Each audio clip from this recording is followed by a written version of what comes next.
तो क्या नामांकन से ठीक पहले नीतीश कुमार किए गए कमरे में बंद? जेडीयू नेताओं से मिलने पर नीतीश के लिए किसने लगाई पाबंदी? एक्सपोस्ट क्या दिल्ली से कराया गया? तगड़ा पहरा। स्वागत है आप सभी का। आप देख रहे हैं द राजनीति का विशेष सेगमेंट खबर और विश्लेषण। मैं हूं जबार खान।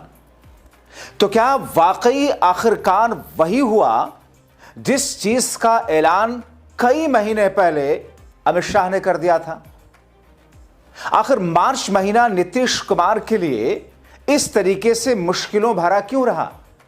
पहली बार भी जब वो मार्च महीने में शपथ लिए तो महज 4 दिन के लिए, और आखिरी बार भी महज 4 महीने में मार्च महीने में उनको त्यागपत्र देना पड़ रहा है। दोस्तों, आखिर नीतीश कुमार से उन्हीं के नेता और जेडीयू के पार्टी के लोगों को मुलाकात क्यों नहीं करने दिया जा रहा?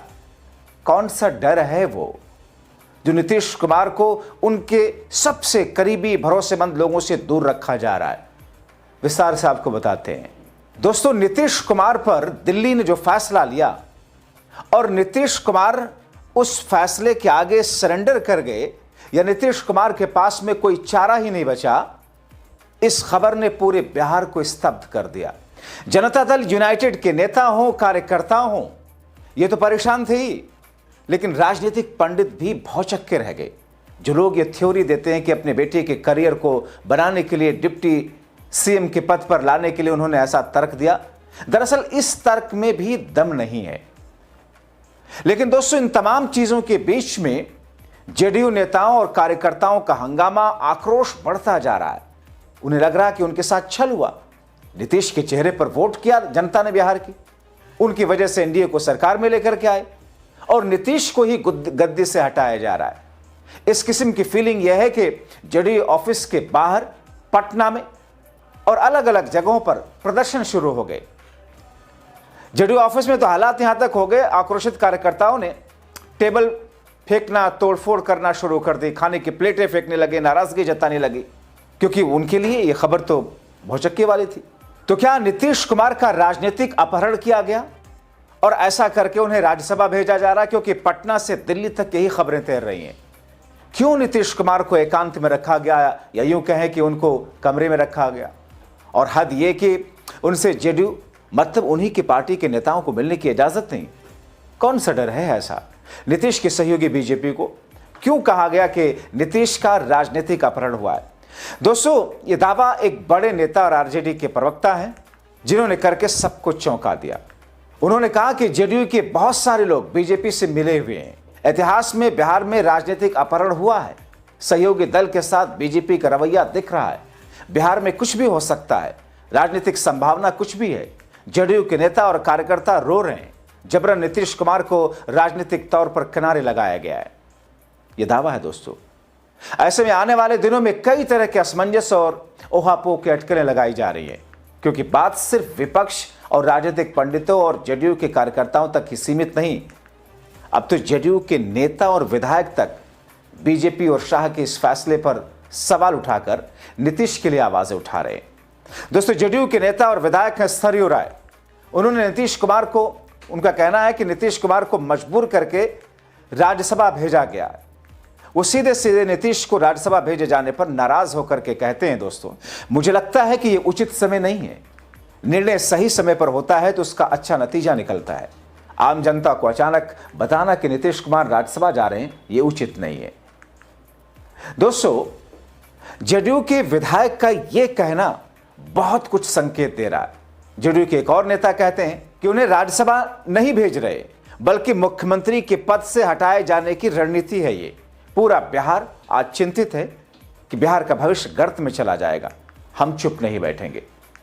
दोस्तों, यही स्थिति है नीतीश कुमार के करीबियों की, खासम खास लोगों की, सहयोगियों की, उनके पार्टी के भरोसेमंद नेताओं की, जो इस फैसले को हजम नहीं कर पा रहे, डाइजेस्ट नहीं कर पा रहे।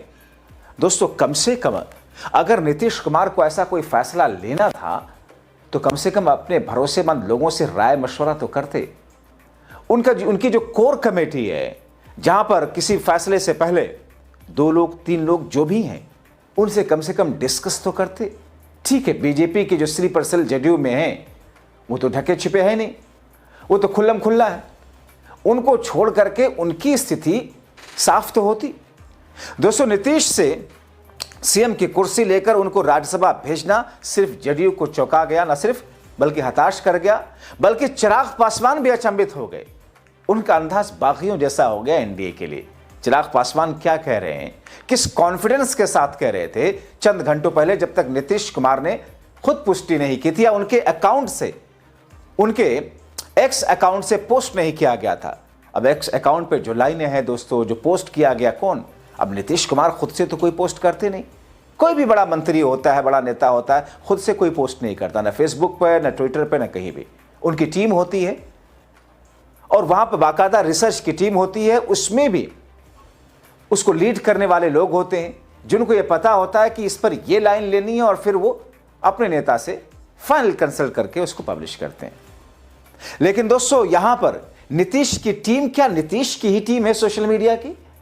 यह नीतीश की टीम भी दरअसल दिल्ली से गाइडेड है, आपको आगे बताते हैं। लेकिन चिराग पासवान ने जो कुछ कहा वो तो हैरान करने वाला है। ऐसी कोई चर्चा नहीं है और ऐसी कोई परिस्थिति उत्पन्न होने नहीं वाली। मुख्यमंत्री नीतीश कुमार जी के अनुभवी नेतृत्व में मेरी सरकार बिहार में चल रही है और ये मजबूत सरकार है। बड़े संख्या बल के साथ 200+ के साथ हम लोग बिहार में सरकार चला रहे हैं। तो कतई मुख्यमंत्री बदलने की कोई चर्चा नहीं हो रही। मौजूदा मुख्यमंत्री जी के नेतृत्व में ये डबल इंजन की सरकार, मेरे प्रधानमंत्री नरेंद्र मोदी जी के सोच वाली सरकार बिहार में ऐसे ही चलती रहेगी। चिराग को तो छोड़ दीजिए, ये तो बीजेपी के नहीं है, मगर बीजेपी के नेता अचंभित रह गए जब ये बात सामने आई। बिहार से सांसद हैं और मंत्री हैं मोदी सरकार में, अपने हार्ड हिंदुत्व एंड संविधान विरोधी, लोकतंत्र विरोधी बयानों की वजह से अक्सर वो जाने जाते हैं। जी हाँ दोस्तों, मैं इसे संविधान विरोधी और लोकतंत्र विरोधी करता हूं, क्योंकि एक सेकुलर देश में अगर कोई दो धर्मों, जातियों, संप्रदायों के बीच में तोड़फोड़ की बात करे, अलगाव की बात करे, वो शख्स चाहे वो प्रधानमंत्री हो, चाहे वो गृह मंत्री हो, चाहे वो किसी भी पद पर क्यों ना हो, संविधान और लोकतंत्र विरोधी तो होगा ही। अब दोस्तों, गिरिराज सिंह भी नीतीश कुमार से बिहार के मुख्यमंत्री की कुर्सी छीन करके एक सिंपल सी पोस्ट राज्यसभा, जिसका कोई मतलब नहीं मुख्यमंत्री की कुर्सी के सामने, वहां भेजे जाने से गिरिराज सिंह भी हैरान रह गए। दोस्तों, जैसा कि मैंने आपको बताया था कि अपने पिछले शो में कि नीतीश ने एक्स पर जो कुछ पोस्ट किया, राज्यसभा जाना चाह रहे थे, जैसा कि वो पोस्ट नीतीश ने नहीं, बल्कि कहा यह जा रहा है कि नीतीश की टीम ने, और नीतीश की वो टीम जो दरअसल नीतीश की टीम नहीं है, दरअसल उस पर कंट्रोल दिल्ली का है, वहां से कराया गया। ठीक जैसा कि मैंने पिछले शो में धनखड़ का जिक्र किया, धनखड़ के इस्तीफे जैसे। और नीतीश कुमार को उस पोस्ट के बारे में पता ही नहीं था जब तक वो पोस्ट किया गया। अब आप सोच सकते हैं कि अंदर खाने चल रहा है। इस बीच में सांसद सुधाकर सिंह एक चौंकाने वाला बयान दिया।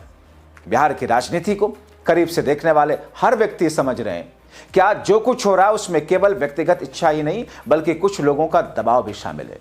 राजनीति में अक्सर ऐसा होता है, जिस व्यक्ति ने एक दौर में व्यवस्था बनाई होती है, वही व्यक्ति अंत में उसी व्यवस्था का शिकार बन जाता है। और सिर्फ राजनीति में नहीं दोस्तों, हर जगह होता है। अब दोस्तों, अपने लंबे चौड़े दावे में सांसद सुधाकर सिंह ने आगे जो कहा वो और आंखें खोलने वाला है। उन्होंने नीतीश के प्रति हमदर्दी जताते हुए बीजेपी पर कटाक्ष करते हुए क्या कहा दोस्तों, कि वक्त का काम है चलना, वो चलता ही रहेगा, सच के चेहरे से मगर पर्दा उठता ही रहेगा। बिहार को बर्बादी की राह पर धकेलने वाले एक और अध्याय का बिहार से दिल्ली की ओर जाना कई लोगों को राहत देगा। इतिहास में इस समय भी दर्ज होगा कि फैसले किसने लिए थे और उनकी कीमत किसने चुकाई थी। तो फिर खेल क्या है दोस्तों? अब तक खेल आप समझ गए होंगे, और खेल ये आज समझने की जरूरत नहीं है, इस खेल को तो आप पहले से समझ रहे हैं, क्योंकि बिहार ही वो राज्य है जहां पर भारतीय जनसंघ हो या फिर भारतीय जनता पार्टी, आरएसएस का ये पॉलिटिकल विंग आज तक अपने दम पर सरकार नहीं बना सके। ऐसी स्थिति में बिहार अमित शाह के टारगेट पर था। मौका इस पिछले चुनाव में था तो उन्होंने पहले अपनी मंशा साफ कर दी थी, और जानबूझ के उन्होंने कहा था एक देश के एक बड़े मीडिया हाउस के मंच पर कि साहब भारतीय जनता पार्टी का पार्लियामेंट्री बोर्ड तय करेगा। जानबूझ करके वो शगुफा छोड़ा था उन्होंने। दोस्तों, अब ये संयोग है कि एक बार फिर मार्च का महीना ही बिहार के इतिहास में खास साबित हुआ। 3 मार्च 2000 का दिन, जब बिहार को पहली बार नीतीश कुमार दिल्ली जाने का ऐलान कर दिया। मतलब बिहार की सियासत और मुख्यमंत्री की कुर्सी को अलविदा। जेपी आंदोलन से निकले नीतीश कुमार का सफर और संघर्ष लंबा रहा। थाली में परोसकर उन्हें कुर्सी नहीं मिली, बल्कि कड़ी मेहनत, जनता के बीच मैनेजमेंट के बूते वो बिहार के सबसे लंबे समय तक के मुख्यमंत्री रहने वाले थे। पहली बार बिहार के मुख्यमंत्री बने, लेकिन महज 7 दिन के लिए। जब छोड़ रहे तो महज 4 महीने के लिए। दोस्तों, आज से 26 साल पहले नीतीश कुमार पहली बार बिहार के मुख्यमंत्री बने। साल 2000 में नीतीश समता पार्टी में शामिल थे। आरजेडी की राबड़ी देवी सरकार गिर चुकी थी। बहुत जोड़ तोड़ के बावजूद भी आरजेडी बहुमत का आंकड़ा छू नहीं पाई। बहुमत के लिए 163 विधायकों की जरूरत थी। आरजेडी 159 पर अटक गई। दूसरी तरफ एनडीए में शामिल समता पार्टी और बीजेपी थी। बीजेपी के पास 67 थे तो समता पार्टी के पास 34। इसके बावजूद तत्कालीन राज्यपाल विनोद चंद्र पांडे ने एनडीए को सरकार बनाने का निमंत्रण दे डाला। 3 मार्च का दिन था 2000। नीतीश कुमार ने पहली बार मुख्यमंत्री पद के लिए शपथ ली, लेकिन अपने पहले कार्यकाल में महज 7 दिन कुर्सी पर रहे, इस्तीफा देना पड़ा। इसके बाद लालू प्रसाद यादव ने फिर से राबड़ी को मुख्यमंत्री बनाया। हालांकि नीतीश कुमार फिर से लौटे साल 2005 में, फिर से मुख्यमंत्री बने। 8 साल से ज्यादा समय तक मुख्यमंत्री पद पर रहे। 1 साल के लिए पद से दूर रहे। 2015 में फिर लौटे। बिहार के मुख्यमंत्री का पर्यायवाची नीतीश कुमार ही हो गए। अब एक बार फिर से मार्च में उन्हें विदाई लेनी पड़ रही है। तो दोस्तों, मार्च महीना पहली बार शपथ ली तब, अब जबकि छोड़ रहे हैं आखिरी बार मुख्यमंत्री के पद से तब। लेकिन नीतीश कुमार के साथ में ऐसा होगा, या कोई नीतीश कुमार खुद से अपने बेटे के लिए एक तरीके की इस लाइन पर चलने की कोशिश कर रहे हैं? आपको क्या लगता है? अपनी राय कमेंट बॉक्स में जरूर लिखें।